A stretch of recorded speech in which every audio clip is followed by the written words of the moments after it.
So here we are. We have previously looked at the lower scope, the medium scope, and here we are this week and next week looking at the great scope. So this handy outline for us is probably, I would say, the most minimal outline that you could have in terms of just very succinctly saying, these are the topics that you covered here. But I really encourage people to look at different outlines. So you get, this module is about getting a perspective and overview of the whole path to enlightenment.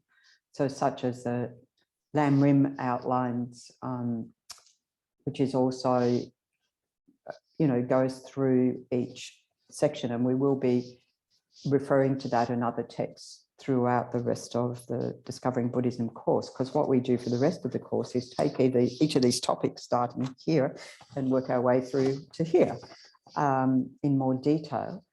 But also Liberation in the Palm of Your Hand and Lama Tsongkhapa's great treatise on the path to enlightenment. If you look in reference in the back, they have just pages of the outline.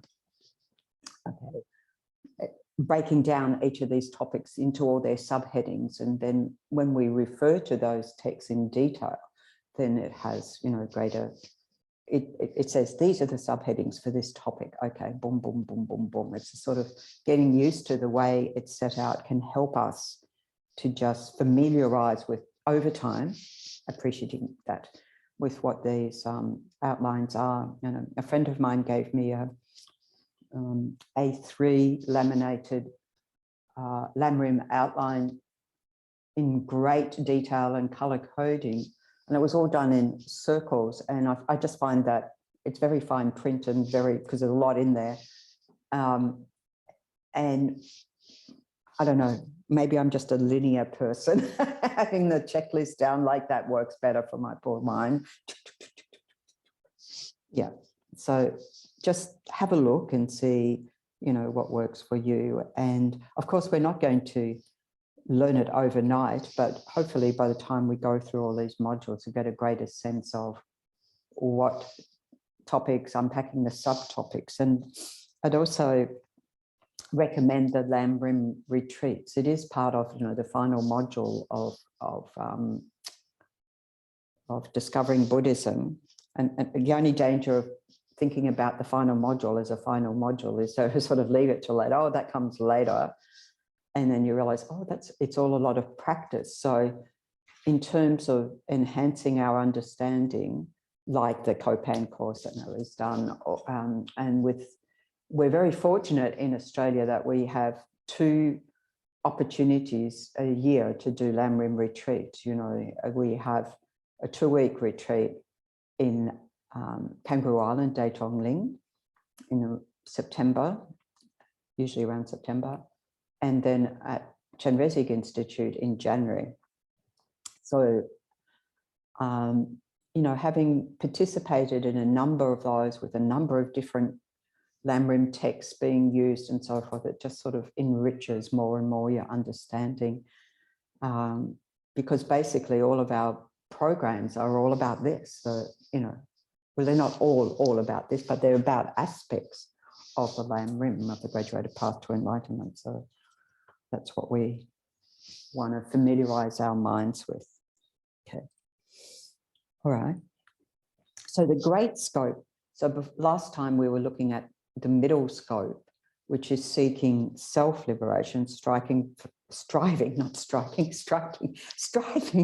liberation for ourselves. And when we come to the great scope, it's saying, okay, turn your orientation outwards, going, we're turning our orientation 180 degrees, not just focusing on myself. It's just like, what about everybody else? What about all the other beings? So seeking the happiness of all sentient beings. And like we say in the Refuge and Bodhicitta prayer, and then it sounds huge, massive, like not so achievable, or at least not in the short term. So it can feel very, what do I want to say?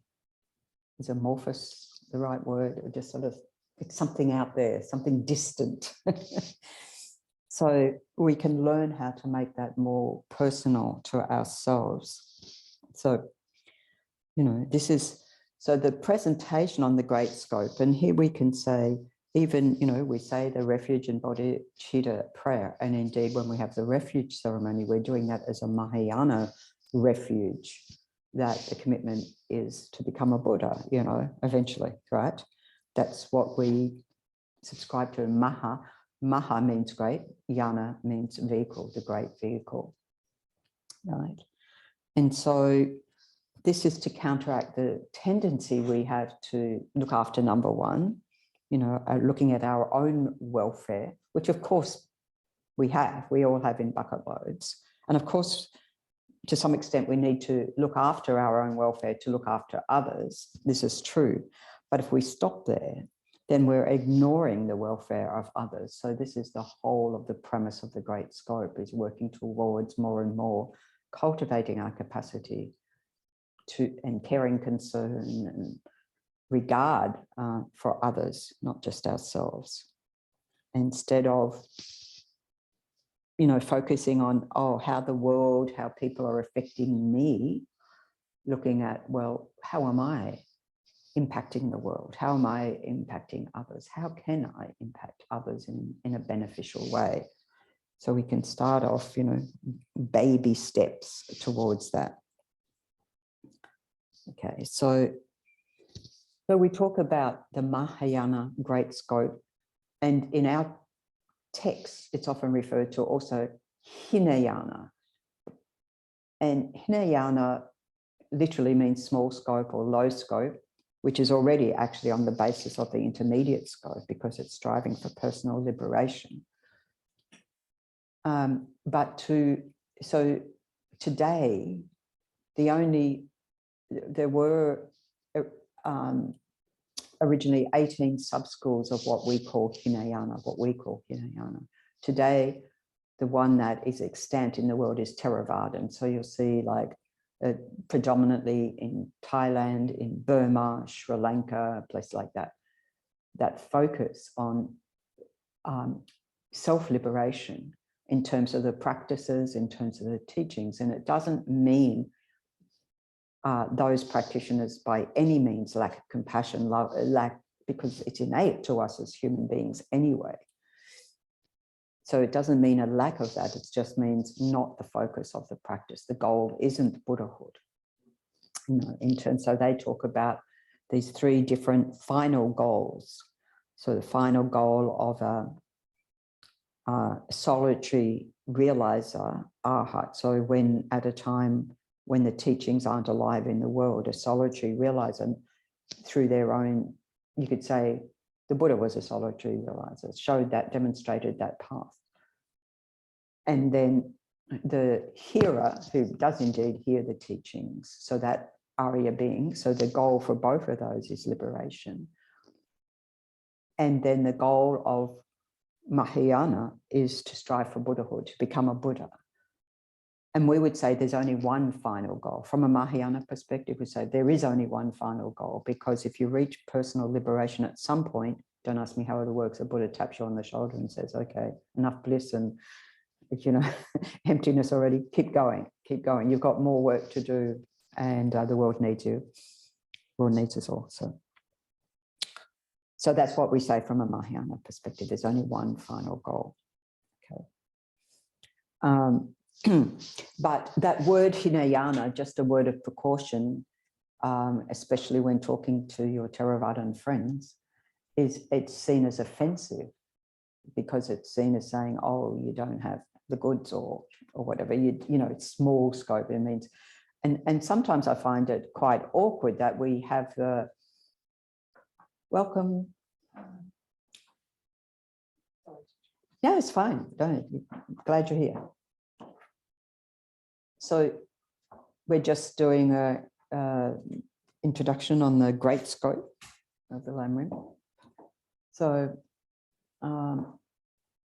what was I saying? Don't offend your Theravadan friends, you know, saying Hinayana, because, you know, they don't call it Hinayana, they call it Theravadan. And so there's a bit of awkwardness there, just to let you know, but you will encounter that in texts and teachings and so forth. So just be aware of that. Okay.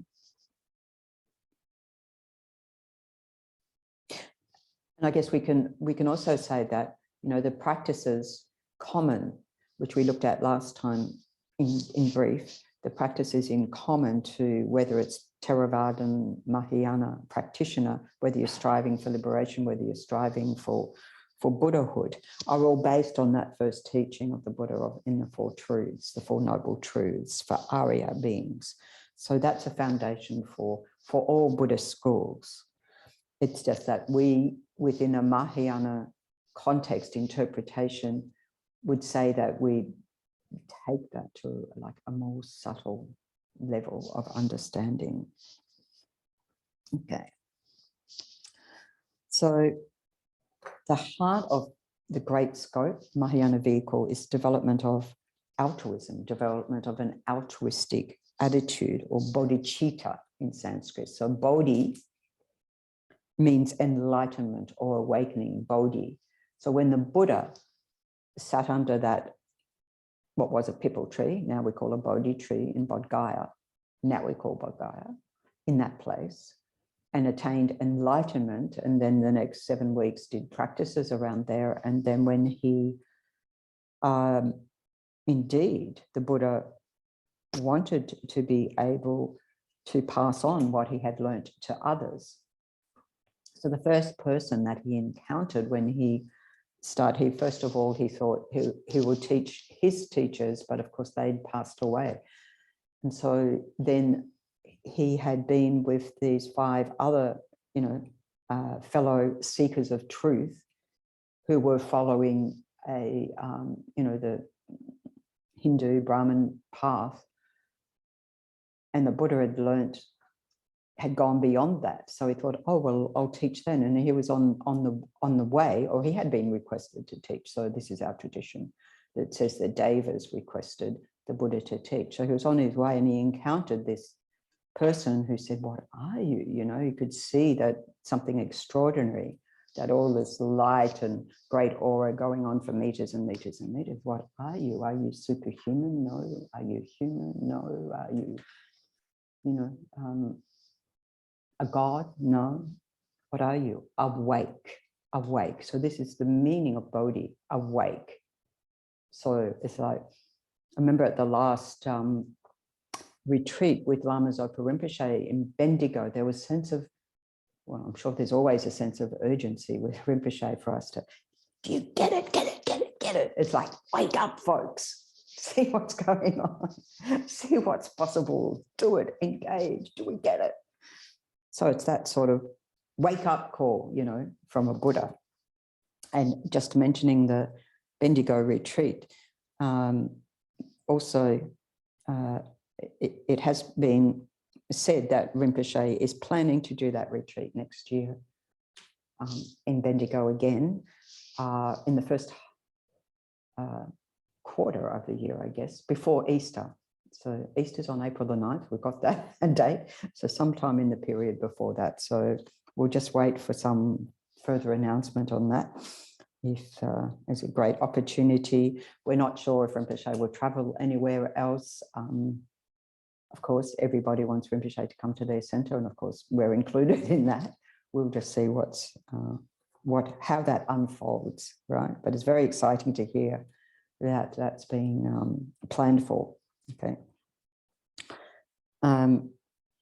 Yeah, so developing bodhicitta, so awakening, and citta means mind, heart. So when we say mind, heart, we don't mean our physical heart, we mean our heart chakra, the center of our chest, the place where we point to when we say, I love you, or I don't know if we point to it when we say, I love you.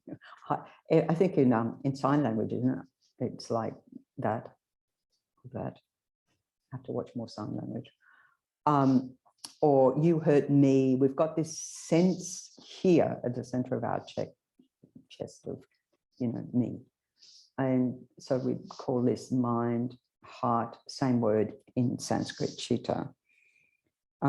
So the 2 words together get translated as the spirit of enlightenment, the spirit of awakening, the awakened heart. His Holiness Dalai Lama calls infinite altruism. And I think that makes it make more sense to us, you know, when, you know, these foreign Sanskrit words can get some sense of, oh, that's got a greater meaning than, hang on, what does it actually mean? And Venerable Chokyi did wrote a book. I don't know if we've got it here. I didn't check. Altruism, very thick book about altruism, and you know, has been very involved in raising awareness about torture of animals and misuse of animals and so forth. And he was presenting at one of the Happiness and Its Causes conference on that in Sydney, and he's showing some of those gruesome videos that I'm sure we've all seen. And I just said, oh, I can't bear to watch. And he said, you must. Because it's like, I don't want to know.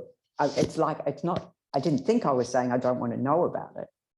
But we really need to know the sorts of suffering, particularly at the hands of fellow human beings that are happening in the world. Was there some announcement about export of animal products? Live sheep being banned or something? Yeah, great. All for it. Right. So chitta, altruism. So it's an attitude of mind, you know, wishing, aspiring to be enlightened. Because, you know, we look at the qualities of Buddhahood and we think, well, I'm so not there yet. In fact, one of the teachings, His Holiness Dalai Lama was teaching in Sydney, 96, the Kala Chakra. And in the break time, there was a huge long queue for the women's toilet, you know, all the way up the stairs to the women's toilet. And one woman ran past everyone to get to the toilet and just preempted anyone saying, excuse me, there's a long queue and, you know, stand in line. And she just said, I'm Buddhist, I'm not a Buddha, and kept going. Fair enough. Each according to urgency of need, you know, why not? So we're working on it. We're working on it. We're interested to work on it. We aspire to work on it. And we look at that aspiration on the basis of having checked out the Buddha's teaching and the qualities of the Buddha and admiring those, you know, we have admiration for that. And then the next step is to, oh, I really aspire to achieve that. So that's already a huge leap. That aspiration to achieve is a massive leap. And yeah, so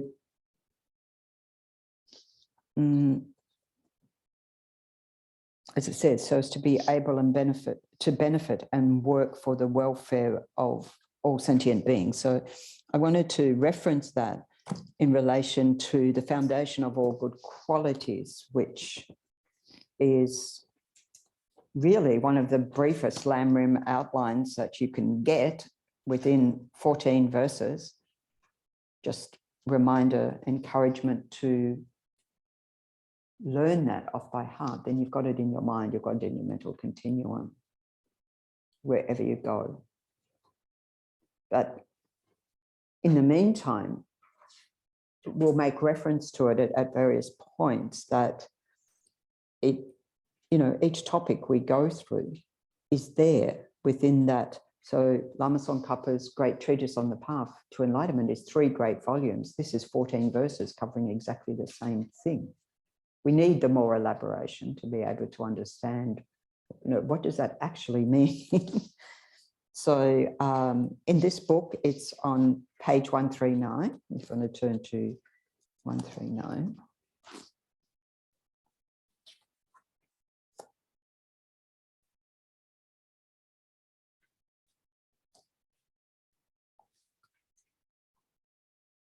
So without going through in detail of each verse, of course, the first verse, which relates to the next module will be doing the spiritual teacher, that we need a guide, a teacher, and we go through that in detail. So generally when you have a presentation on Lamrim, such as a great treatise on the path or liberation in the palm, first of all, it talks about the greatness of the teacher. And we did that with the first week of looking at Lama Atisha and his great qualities and bringing this all together in the lamp on the path. And the greatness of the teaching. So that comes at the beginning. So that's at the beginning there, but I won't go through every verse now. So page 140, the third verse down, says, just as I have fallen into the sea of samsara, so have all mother migratory beings. So everybody else. Please bless me to see this, train in supreme bodhicitta, in other words, strive for Buddhahood, and bear the responsibility of freeing migratory beings. So it's taking on this huge attitude that we wish to develop. At the moment, we're aspiring towards that. Right? And then it says, even if I develop only bodhicitta, but I don't practice the 3 types of morality, I will not achieve enlightenment. With my clear recognition of this, please bless me to practice the bodhisattva vows with great energy. So the 3 types of morality we'll come back to a little bit later on. So it mentions these vows, although maybe I'll mention here because it's logical. It mentions these vows, bodhisattva vows. So when we take refuge, we have the individual liberation vows. So that relates to the intermediate scope. These are our foundational vows: no killing, no stealing, no lying, no sexual misconduct, no intoxicants. And then in relation to the great scope, we talk about these bodhisattva vows, which is actually one vow to become a Buddha, but there's all the different ways that you can have downfalls or break those vows, so that gets rather elaborate. And this topic we will be looking at in much more detail much further down the track in the module on bodhicitta. But in the meantime, we can think that, first of all, there's aspiring level of vows, which is saying, I want to become a Buddha. Already we're doing that, saying the refuge and bodhicitta prayer. Even we don't know what we're, in detail, what that means or how to practice that. We can start that practice right now, bodhisattva with L plates on, and just start doing some things, training our mind. It's all training our mind. And then when one feels ready, we take what are called the engaging vows. So the analogy that's used with the aspiring vows. So you plan to go somewhere, right? You want to, I really want to go to that retreat in Bendigo, but if I do nothing about it, it's not going to happen, right? And so the engaging is making all the preparation, saving my money, planning to go, and so forth and so forth, and making it happen. So we engage certain practices. So that's the difference between the different levels of vows. So that's what is being referred to there. And as I said, we'll come back to that much, I think it's module 10, developing bodhicitta. So here we're looking at these, general outlines. And so here, it's well, that's all very well. How do I do that? So there's 2 methods. There's the method that we practice in meditation, and within that there are 2 main methods of meditation to cultivate that mind. And then also what we do in our practices. So here it says meditate on bodhicitta, and then it's got the 6 perfections. So they're the 2 aspects of cultivating this mind of supreme capacity of the great scope, right? So here we've got one example of how to cultivate bodhicitta, how to cultivate that awakening mind through meditation. And here it's looking at 7 sevenfold cause and effect instruction, which is the points down below. So this was an instruction given by, or it was brought together, shall we say, in this presentation by Arya Asanga. So Asanga was in the 4th century. He was a half brother of, an older brother of Vasubandhu. Vasubandhu wrote what we call the Treasury of Knowledge, or translators that they are, Abhidhamma Kosha. So that's quite elaborate. And then, of course, Arya Asanga wrote about this topic, bodhicitta. Bodhicitta, grounds or levels, sometimes it's translated as. And he also received from Maitreya Buddha, the 5 treatises on bodhicitta directly from Maitreya. So in other words, the full extensive teachings. And then of course, we have this great story about Maitreya going into long retreat. And so he was in retreat for 4 years. His aspiration was to come face to face with Maitreya Buddha. And he was in retreat, and after 4 years, he thought, well, it's not happening for me. So he was sort of left the cave, and then he saw that there was a rut in the wall of the cave where the rain had worn away, a sort of gutter and so forth. And he thought, well, if the rain has the patience, perhaps I could go back into retreat and try a bit harder. So another 4 years go by. I don't know what it is about 4 years you give up, but anyway, thus it is told. I think 4 years is already a long time. He goes back in, another 4 years go by, and then he sees a bird, you know, and its wings are wearing another groove in the cave rock. He said, well, the bird has patience, the rain has patience, I don't have patience, go back in. So this is how it's told. And then after 12 years, he goes, okay, that's it. I haven't seen Maitreya, I'm out of here. And so he starts walking down towards the village. And then he sees this dog covered in maggots, and, you know, it's got open wound, and, you know, it's full of maggots. And out of compassion for that dog, he wants to remove the maggots.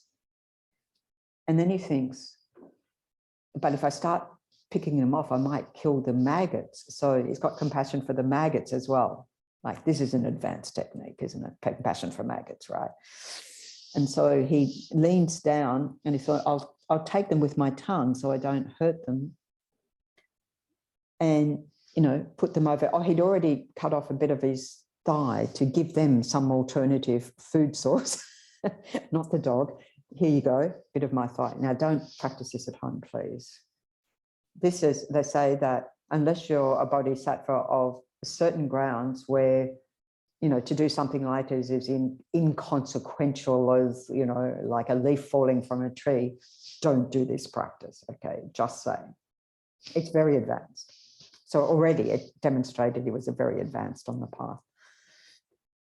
Anyway, so bit of his thigh over here, dog over here. He leans forward and he puts out his tongue, and his tongue kept coming out, and he couldn't feel any contact with maggots or dog or anything. And so he opened his eyes to see what was happening, and there was Buddha Maitreya.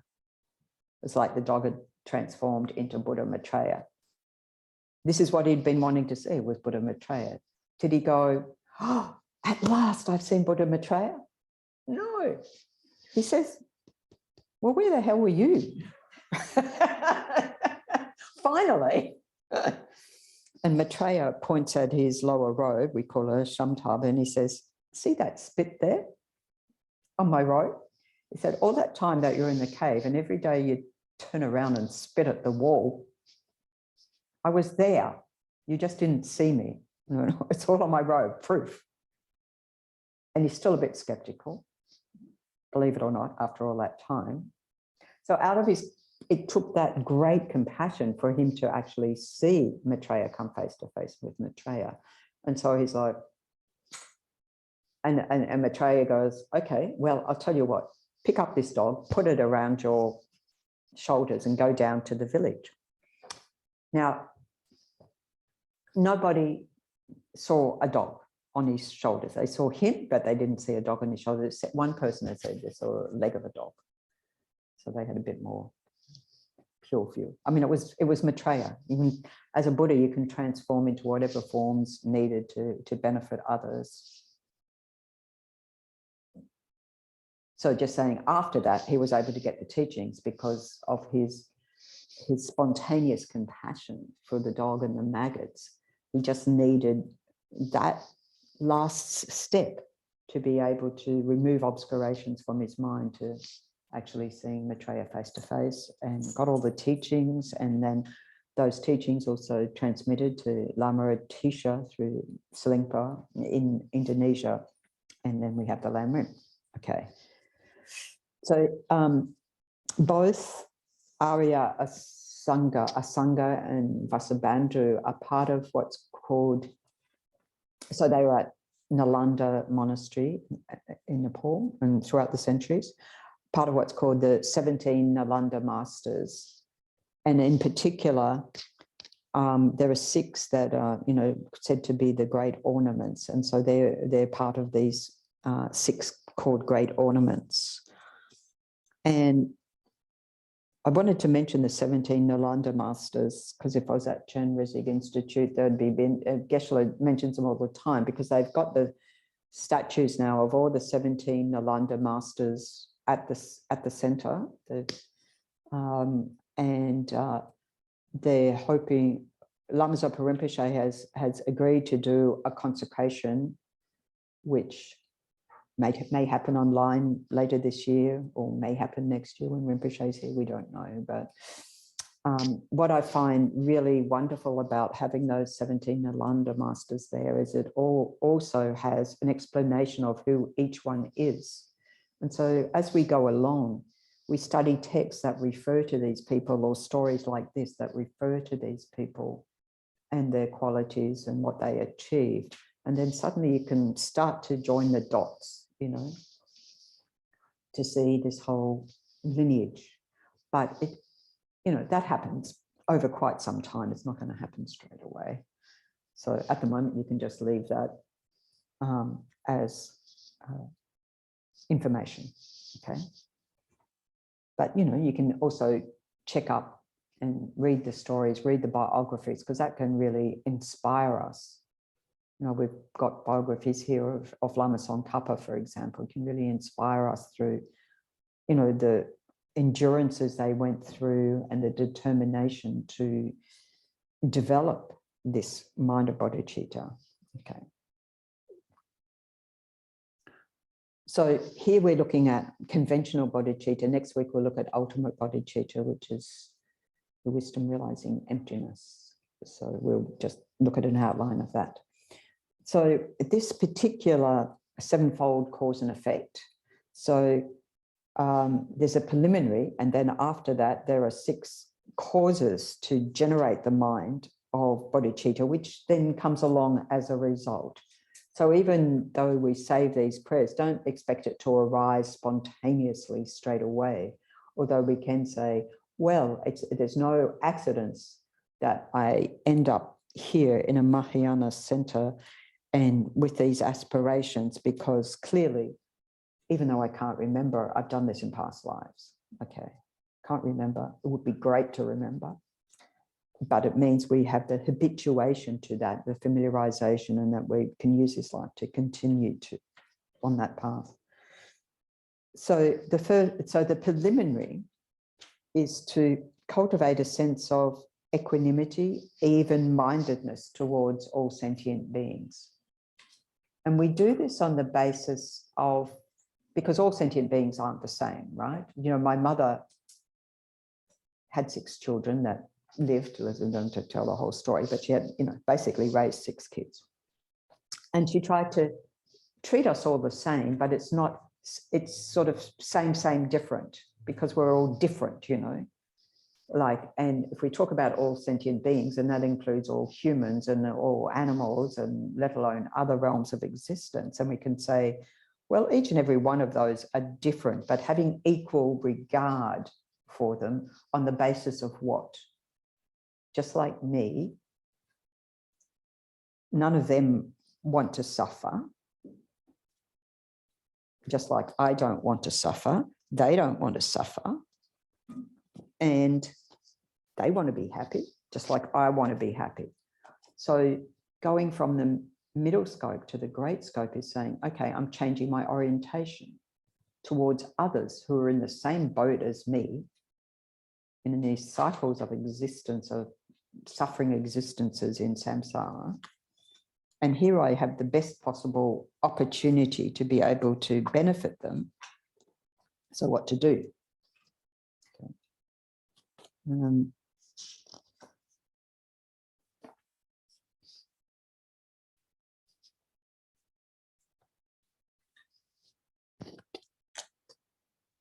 So that's where we looked at, refer back to the foundation of all good qualities again, 139, 140.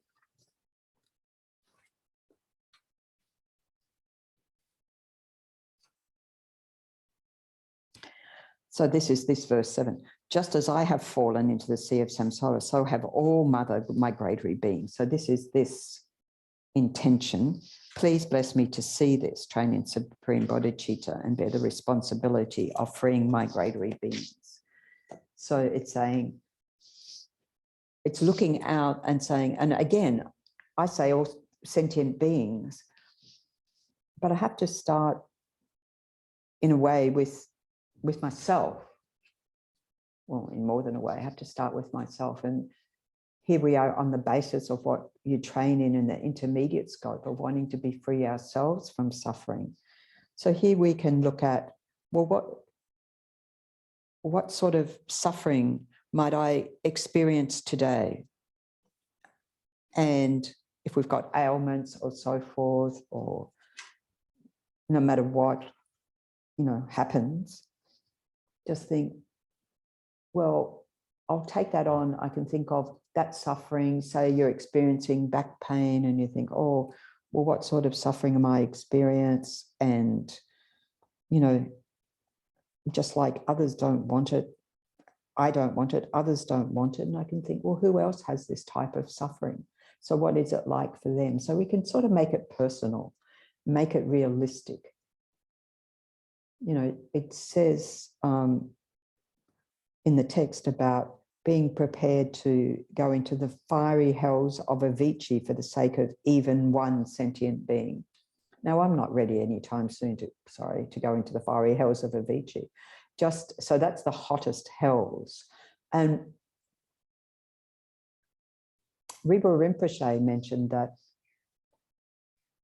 imagine you're coming to the teachings, like he was giving a teaching, and you're there, but somebody's put an incense, burnt incense, and putting it into your arm. How much could you focus on the teaching? And this is to give a sense of what it would be like in those hell realms, because it says even one tiny fire spark on a body of a hell realm being is greater than all the fire systems in this world. So even more than how much could I focus if somebody was doing that? Now, I've never seen anyone do that, by the way, in a Dharma center, just saying, reassuring. We're not testing it out to see, just an analogy, and thinking it's so intense, So that way we can think, well, other beings' suffering is, let's say greater than mine. So that's the preliminary of saying we include ourselves in there. And even we think of one other sentient being we know is going through suffering, that's including already all sentient beings. It's much more realistic. Someone we know, someone we care for, much more realistic. And then it says this is the 6 causes then, seeing all sentient beings as our mothers.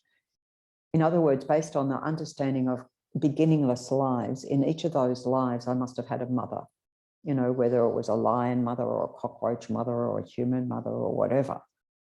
Every single lifetime, I've had some other being that's been my mother. So this is what this is saying, seeing all sentient beings as our mother is making a closer connection with them, making it like as we would a mother, or as it says, someone close to us, because a lot of people say, oh, you know, I don't want to think about my mother or whatever. It can be your mother, your father, your guardian, whoever, someone close.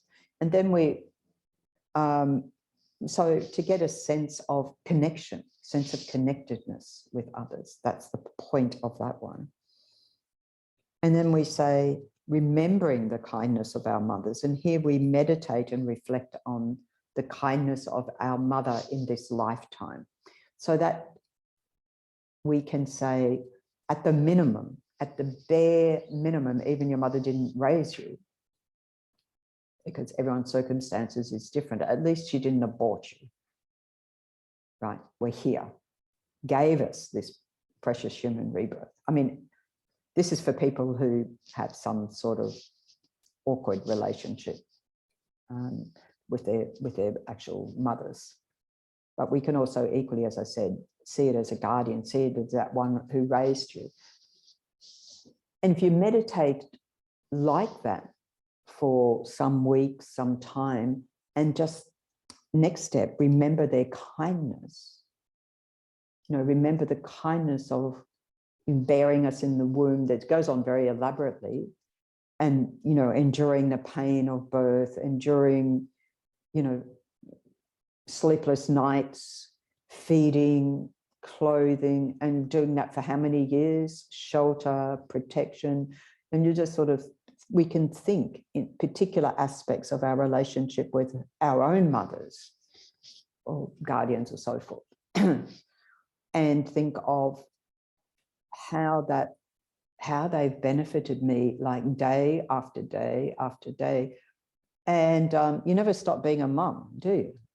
You know, it would seem like a friend of mine was between houses, and so he moved back home with mum to have somewhere to live. And I'm sure he's not alone, you know. And of course, mum's going to let you move back home, you know, in that circumstance. So a mother never stops caring for a child. So thinking about that kindness, reflecting on that, and developing a really deep appreciation of that, a sense of connection, that then we can say, oh, well, if all these other sentient beings who I've seen are suffering in this world, if they've been my mother, then they've been equally kind.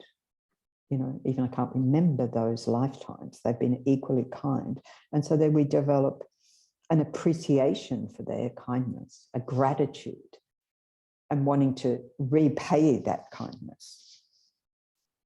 So in my later years, my mother's later years, I'm not in my later years. I hope I could be, could all end today, this moment. So, but in my mother's later years, when I was caring for her, and she would apologize for taking me away from my job, my career. And I said, look, Mum, you are my career, you are my job. And I had the blessing of Geshe Samten and so forth, and blessing of the center. Yes, you must look after your mother. You ask any Tibetans and you've got to look after your mother. I was watching yesterday, they had the, what's it called, Disrupted Festival at the State Library, and I was watching one clip about aging disgracefully. And they were making that analogy how, you know, in our, shall we say, Western culture, there's not that same emphasis of caring for our elders as there are in many other cultures. It just was, it wasn't something that was dwelt upon, but just it was mentioned. And it's true, isn't it? But developing that wish to repay the kindness, and, you know, I didn't, what I said to my mother at that time was, I could never, and this is truthful, I could never repay all the kindness that you've given me and continue to give me in my life. I could never. I mean, think about it. If we do think about it and reflect on that, it's just like, and you think of more and more things, you know, all those trips to the dance classes and the gym classes and the this and the that, and making sure we had a good education, and even teaching me piano, and, you know, you just go on and on and on throughout the years. And it seems like a bottomless pit, right? So having that sense of wishing to repay that kindness. And so you can see this is training our mind gradually to get to the point of bodhicitta. We're not there yet. So we slowly start to train our mind in these ways. And on that basis, wishing to repay the kindness, cultivating affectionate love. So the affectionate love is not just for those I already feel close to, but that sense of closeness towards others as well, on the basis of seeing them as attractive. Seeing them as attractive, because the people we don't like or the animals we don't like, we have an aversion to, we see them as ugly, or, you know, we exaggerate their negative qualities, which, by the way, we all have. And this is saying, no, focus on their good qualities, focus on, you know, the mind that will bring them close to you. So that's the affectionate love.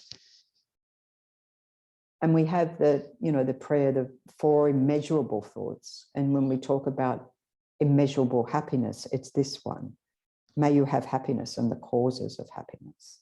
So wishing for their happiness, for their welfare. And the next one of compassion, not bearing to see them suffer, because we have already held them as close, just like someone who is close to us, just like a mother for her only child can't bear to see the suffering. A mother for any child, but particularly only having one child, can't bear to see the suffering. We can cultivate that sense of great compassion. So we have compassion already for those who are close to us, you know, or in times of crisis, or for our people, you know, oh yes, for if something happens to Australians, or whatever, you know, we call our people, you know, my circle. But here it's saying, extend that out, widen that circle of your compassionate, loving concern towards other beings, you know, slowly. And so these two, affectionate love and great compassion, they're not in a definite order. You know, in terms of us cultivating them, we might develop compassion first, or we might develop the love first. So they're presented like this and saying, you know, these two have no, it's not like, oh, you've got to develop this one first, but it seems logical to have the affectionate love of seeing beings as attractive, on the basis of which we can generate really genuine compassion and concern for them. And then on that basis, this extraordinary resolve, or sometimes His Holiness calls it universal responsibility, to take on the responsibility of freeing all sentient beings, as we say in our prayers, from suffering and the causes of suffering. So again, we gradually see what it is we can do. So the extraordinary result, or I like to say extraordinary, because that's how Lama Zopa says it. I do know it's extraordinary. Extraordinary, because for my mind it makes it extra special. And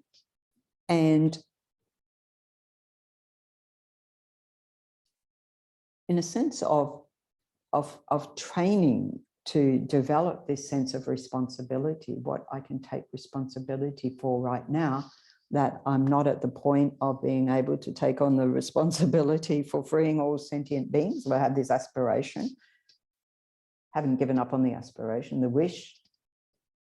Meantime, you know, when I look around, and I'm looking around now and not seeing an example, which is great, but often I think things like watching out for trip hazards, just something as simple as that.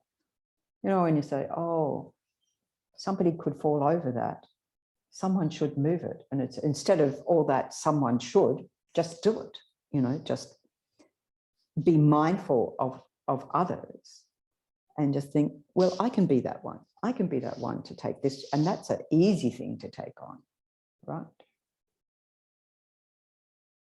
So just look for little examples of what we can do to enhance our sense of the universal responsibility. Is like, oh, any being could trip over this, particularly the human ones.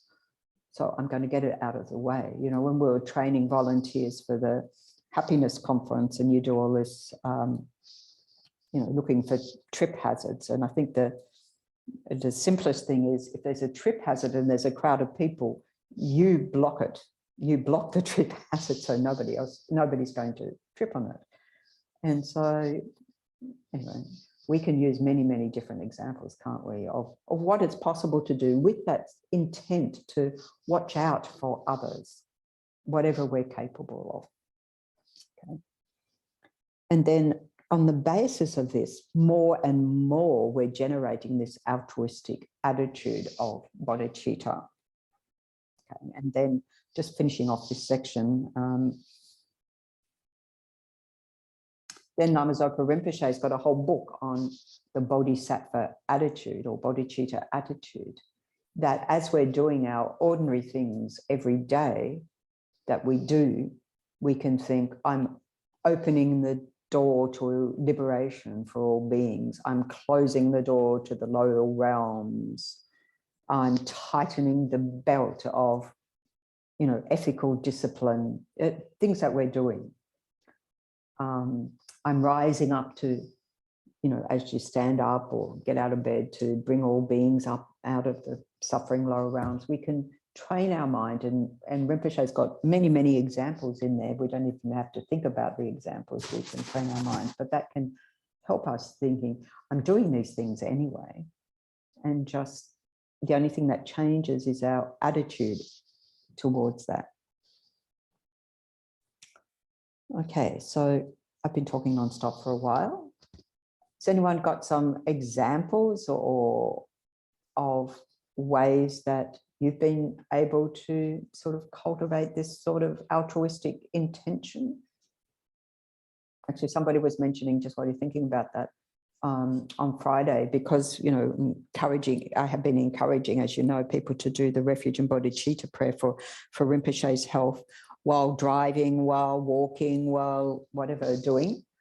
And they said doing it while driving really helped their attitude towards other drivers. It's practical, right? You know, suddenly you're realizing, oh, I can have a kinder attitude towards other people on the road. And this was certainly a big learning for me, you know, from, I think, from hearing a talk in the early 80s at the Buddhist Library in Sydney. And the one takeaway message I had from that talk was, when you're on the road, give way in the traffic in Sydney. And so I started out giving way to one person, and I thought, that's it, I've done my good deed for the day. Now it's my lane. Of course, it's not my lane, it's everybody's lane. But gradually over time, I got better at actually keeping an, you know, taking the opportunity to extend that to more and more people, especially when I realized I see them at the traffic lights anyway. So that sort of helps, you see. Because I remember saying this at a conference where we were talking about, it wasn't it was a general education conference, but there was a session on spiritual practice. So I mentioned that and they said, oh, but you'll never get anywhere. Well, surprise, surprise, you do. And then I sort of kept going with this, and I realized that when people butt in the traffic, you know, they look quite stressed. And it's just like, I don't want you to feel stressed. Come on in, come on in. And so you can see you sort of gradually, I'm talking over years.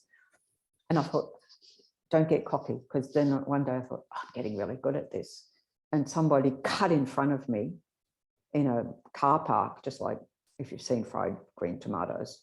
It was, anyway, just a reference there. The older woman actually bashes the young person's car, but I didn't do anything like that. But I watched the anger arise in my mind. I thought, see, you've got a long way to go.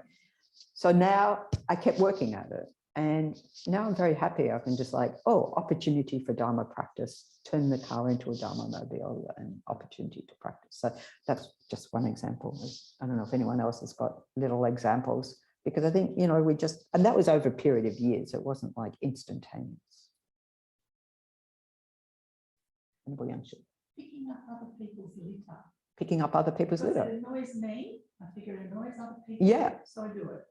We actually have days for that. Clean up Australia, clean up the world. I don't wait for that. No, but I'm just saying, yeah, every day can be a clean up day. Because I remember doing this in Sydney and it wasn't necessarily clean up Sydney, clean up Australia Day, but just seeing those, it was around the foreshore and seeing all of that's going into the water and strangling beings in the water. And of course, it's an endless activity when you do that, but to think I'm contributing, I'm doing something here. Yeah, so there'll be little things that we do along the way. Yeah. My husband's youngest son has some form of Tourette's. Right. So he's constantly kind of making funny noises and things like right. that. And that's really, really, really annoying. And patience is something I struggle with. So I thought maybe I can use this as an opportunity to develop more kind of. So that you're dealing with his Tourette's is exercising patience and compassion towards him. At home, where it feels most difficult. At home, yeah. I mean, we spend most of our time at home and so forth. So it's the best place to practice, isn't it? We have lots of opportunities. As this friend of mine in Sydney used to do in King Street when Vajrayana Institute was in Newtown, and she'd go down the street, there'd be people begging, and she'd give them something and say thank you. Why are you saying thank you to me? I should be thanking you. It's like, well, you're giving me the opportunity to practice generosity. So it's a nice way to think. So we try out different things. Of course, practicing that in India, I found I just had to make a commitment to myself that when the coins ran out, that was for that day, as much as I could give. Anyway, we start where we're at, right? Yes. So this is cultivating that within our mind. And as we've been talking about generosity and patience, this is the practice of the 6 perfections, it says, until we perfected a bodhisattva on the different grounds of the bodhisattva paths, perfects each of those. But meantime, we look at these opportunities to practice. So here we have practice of generosity. I think, you know, we have that generally in society. You don't have to follow any particular religion or philosophical belief to believe in that. But this is the best antidote to our self-cherishing, just looking after me, thank you very much, is to practice generosity. Whether to give material things to others. And, you know, often, as I said, we have this in a crisis situation like the war in Ukraine or so forth. Or, you know, when we went into COVID lockdown, I was just really inspired by, in Queensland, our Muslim friends and so forth, just like, that was it. They set up car parks and gave people bags of food and, you know, amazing. So giving food, giving medicine, giving shelter, giving anything material, clothing, whatever, to others, taking those opportunities. On the medicine one, it's interesting, at Langri Tangpa Center, you know, when they have Medicine Buddha Puja, everyone's invited to bring in your vitamins and pills and whatever, put them on the altar and be blessed through the Medicine Buddha Puja. Isn't that nice? So extra added. And then at Kunsang Yeshi, it was before that, Venerable Thubten would get, you know, Lama Zopa Rinpoche had this vision of us all having, producing the centres, producing chai. And they were the one centre that really took it on board. So they've got this thing called Blessed Chai, and it's in these packages and they sell in the shops. I think this, I don't know if they're still doing up there in the Blue Mountains. And so Venerable Lama Zopa gave the instructions for concert, the blessings for all of the ingredients going in before the chai was made up. So it really was blessed chai, and just wonderful things like that, giving with added blessings, you know, and then people are inspired by that. It's got a nice little happy Lama Zopa Rinpoche Buddha face on the front. You know, whatever we are able to do. And of course, you know, giving freedom from fear. So caring for children, caring for animals, protection, giving a sense of protection to others whenever we're able to do that. Giving love, you know, which we've already been looking at in cultivating this mind of great love towards others. Sometimes that can be just like giving people the time, listening to them and so forth, as out of a sense of concern for them, you know, whenever the opportunities arise like that. And of course, the most precious thing we can give is giving Dharma. Of course, in a way, we're not trying to, you know, force people to become Buddhist or push it down their throats, as we say, but in skillful ways, you know, finding ways. Sometimes people do by just, well, many, particularly Asian centers, by publishing free Dharma materials and putting them out there in the world, or putting them in libraries or so forth, that if people are interested, they can encounter. But I think the main thing is through our own modeling in our actions and in our speech is a way of passing on the values of the Dharma without using a word of Dharma, particularly people who are not interested or don't show an interest. Of course, we say, you know, we don't say a word until someone shows an interest, and then we don't stop saying as soon as they show an interest.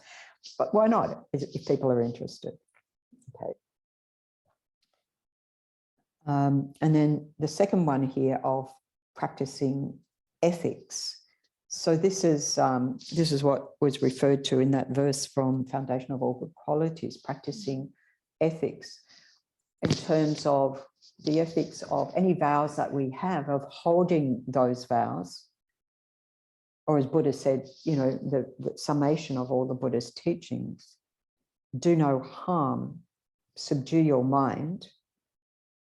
Actually, if you subdue your mind, you'll do no harm. And where you can, we add on, benefit others. So this is where the bodhicitta attitude kicks in, you know, by so the ethics of refraining from anything that will give harm to others, and then practicing as much as possible to benefit others through, you know, we say accumulation of merit or virtue or so forth, which is both in our practices that we do, but also in our engagement with others. Right? The practice of patience, good example there. So practice of patience comes with different aspects of, we want to go into very, very elaborate detail. There's a whole chapter in Bodhisattva's Way of Life that goes into huge, great detail, but basically it's summarized in a few things.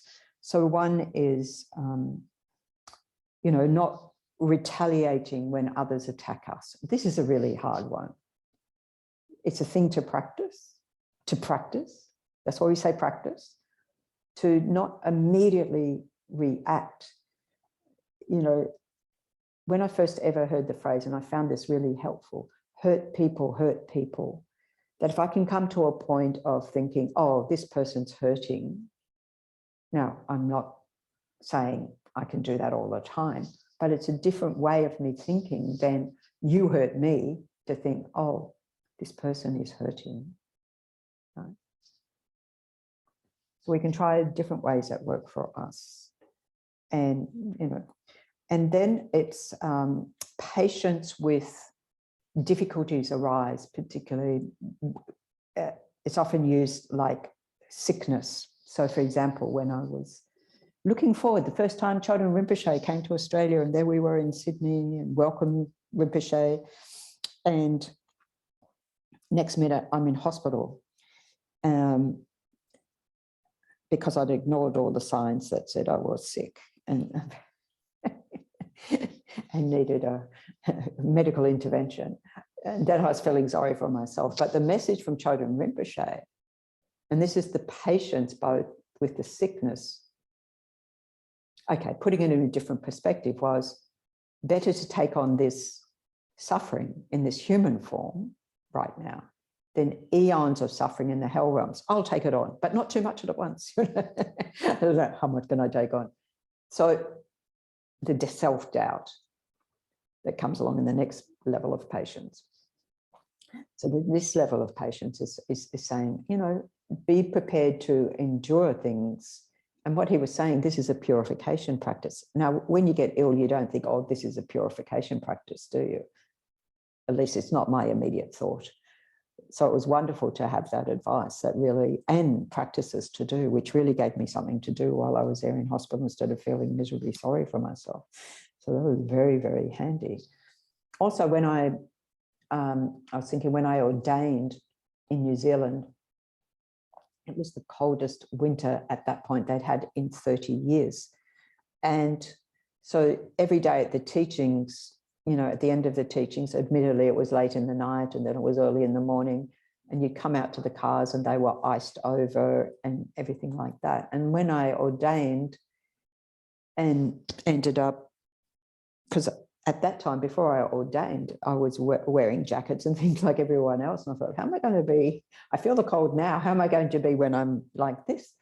And, you know, you just make the commitment and it's okay. You can endure a bit of feeling cold without getting sick, you know, feeling hot, feeling cold. And you just sort of say, well, how would it be if I was in those hell realms? And I can endure a little bit of suffering. I'm not saying I go and put myself in the most intense cold or most intense heat and not suffer, but you know, just saying, well, I can take on a little bit, you know, what can I actually endure? One of our teachers, I don't know if he's still teaching, Venerable Antonio, when he would lead the Vipassana retreats and didn't want anyone to move, at the end of meditation, you know, you do the meditation and then if you're experiencing any pain, you immediately want to move, and he'd leave you there for 2 minutes in your excruciating pain. You're not allowed to move. And it's just like, I just got to learn to endure that. Works in progress. Works in progress. It's not being, what is it, masochistic or anything like that, but just see what we can tolerate, you know, what we can put up with, and not wanting to have everything's got to be the right temperature, the right comfort, and for me, you know, and you know, think about what others are going through. Just to cultivate this mind. We don't have to do it all the time, but from time to time. And then patience with ourselves in our practice, most important, in our Dharma practice. Patience that it develops a confidence, gives us assurance that I can, you know, develop these qualities. I can develop bodhicitta, I can develop compassion, I can develop love. You know, and that of, you know, having a confidence, I guess, in our capabilities. Particularly the more we go on and different things arise like sickness and people who rub us up the wrong way. Well, that's going to happen all the time. But just see how I can use that as an opportunity. Or they have, you're living with someone with Tourette's. And so, yeah, it can be a challenge, but it's an opportunity as well. Slowly, slowly, not beating ourselves up for what we're not doing, just thinking, okay, I'm getting better at this. I'm, you know, getting better at training my mind in a different direction. And then joyous effort. Just the thought of joyous effort is joyous. But just to look at what we're talking about here. So this comes along. So all of these 6 perfections, when we do the Guru Puja, we go through them, or at least we recite a verse about all of them, again, to familiarize our minds with that. It's not in the text that you have there, but I'll just read one of the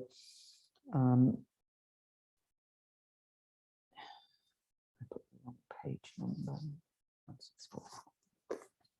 I'll read the pertinent verse. So there's one that's called armor-like perseverance or joyous effort, even if I must remain for an ocean of eons in the fiery hells of Avicii. That was the one I mentioned before.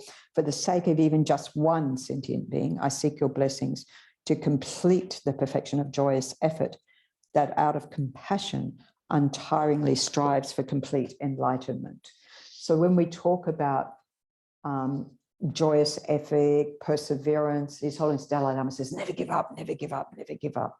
What we're talking about here is overcoming a certain laziness, or many lazinesses of our mind, the laziness of being idle or procrastinating, putting off till later, laziness of distraction to, it's a bit like similar of just getting caught up in worldly pleasures. Of course, enjoy things while they last, but just if that's the only thing we do, then we're neglecting what we're committing to in terms of practice and putting effort into that. Especially the more you go along, it can be very many humdrum days, I suppose. And it's just like, I have to find a way to enthuse and re-enthuse myself and be enthused by others, being inspired by stories and so forth. And then it has the worst, as Lama Yeshe says, kind of laziness of I can't, I like become a Buddha for the benefit of all sentient beings, work for the welfare, I can't possibly do that. And so we completely say, once we say I can't, guess what? Then we won't put the effort in. So it's a sort of, it's okay to say I can't right now, but boy, I'm going to keep working. I'm not going to give up. I'm going to keep working at it. So we have to check our minds like this. And then we develop this armor-like perseverance. So often armor is used as like protection for ourselves. You know, the perseverance to amass virtue, to work for others and so forth. Never giving up, just slowly, slowly doing whatever we can. Seeing I'm a work in progress.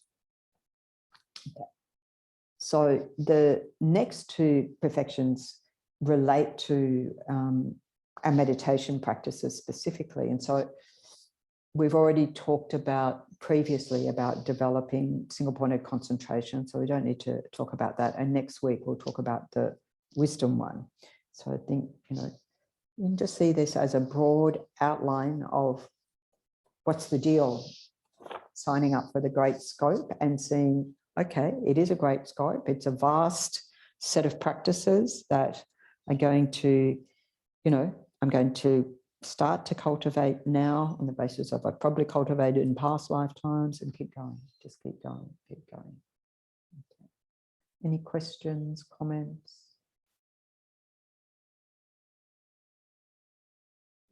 Taking a big bite and chewing away at it. It could be taking a big bite and chewing away matter, or it could be taking a lot of little bites. Yeah. And, you know, just doing, you know, one step, one step, one step. Because as soon as we say, yeah, I'm going to do that, and we get overwhelmed, it's too hard, you know. And then a lot of people leave and, no, that's too hard. But if we can think, I can just every day see, am I taking that baby bodhisattva step forward? And am I, you know, doing something in the day? And what happens when we do? We rejoice. Great, I did that. Wow. Even once a day, fine. even once a day, one sentient being. Take opportunity. So if you struggle with a patient, Yes, I relate to that as well. I think we all relate to that. Thinking of workplace environments. Yes. So if there's a moment of practice sessions or just recognizing someone's actions are their way of achieving happiness, that's there. So then having that mild, I say mild because I think major rejoicing, but rejoicing on, okay, I view that situation. I view the situation and just rejoice in that, because it's the easiest way to accumulate more merit, which means we get better at it. And it strengthens our capacity. And it's also sort of that practicing normal practice, like maybe things stick like and positive is like Teflon. By recognizing this and not having that pride in it, but just joyful, just hey. And then the next minute you might stuff up completely, but you've still rejoiced in the previous step. Previous moment. Another opportunity, more practice to do, just in case I was getting cocky along the way, which which is where that sort of that sometimes you feel that cockiness is the over joy, too much joy. I think it can feel artificial or fake because we're not used to doing that. And so it's a matter of familiarizing with that, because if you think about joy, well, as I said, who doesn't want joy? It is an enhancing state of mind that it empowers us to then be able to do more slowly, not feeling we have to do everything all at once because it'll be too much.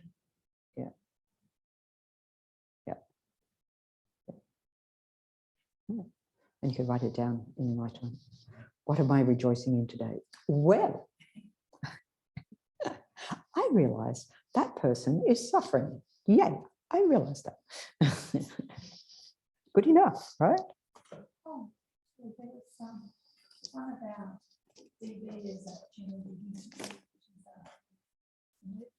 nurse. And she said that helped her a lot. She realised that person was suffering and that it wasn't personal, it was about them. Enormously helpful, and she could do it all day, every day, like she trained up.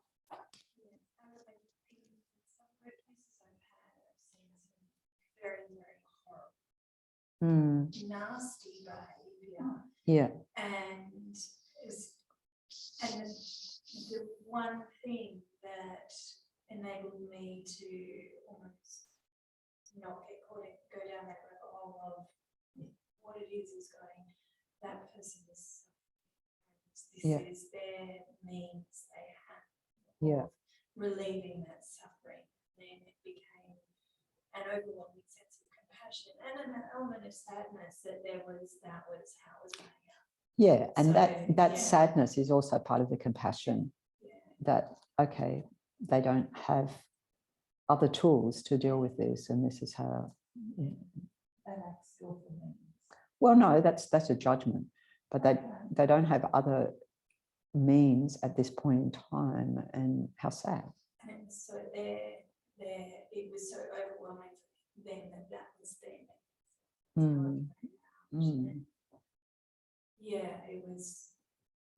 It took me a while to realize. I look at that behavior and look at that. Good, excellent. We can all rejoice now. Good on you.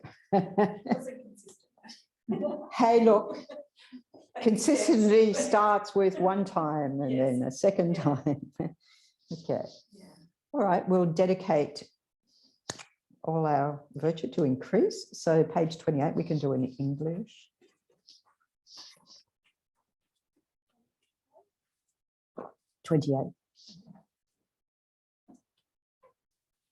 I think I've jumped ahead from where we normally are. That's okay, it's there.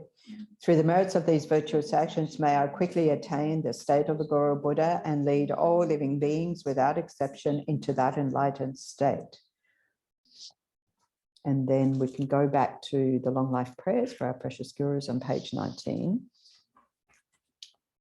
The wish granting, wish fulfilling jewel, source of every single benefit and happiness in this world, to the incomparably kind Tenzin Gyatso, I beseech, may all your holy wishes be spontaneously fulfilled. Page 22, long life of Kebje Lama Zopa Rinpoche. You who uphold the subduer's moral way, who serves as a bountiful bearer of all, sustaining, preserving, and spreading Manjanath's victorious doctrine, who masterfully accomplishes magnificent prayers, honoring the three jewels, Savior of myself and others, your disciples, please, please live long. And for Tenzin also, Lord of Dhamma, who in accordance with the various dispositions of those to be subdued, makes clear in the light of your well-spoken advice the sacred Ganden tradition, essence of Buddhist teachings. Our foremost and holy Lama, to you who are supreme, O Lama, please, please live long. Okay, thanks everybody.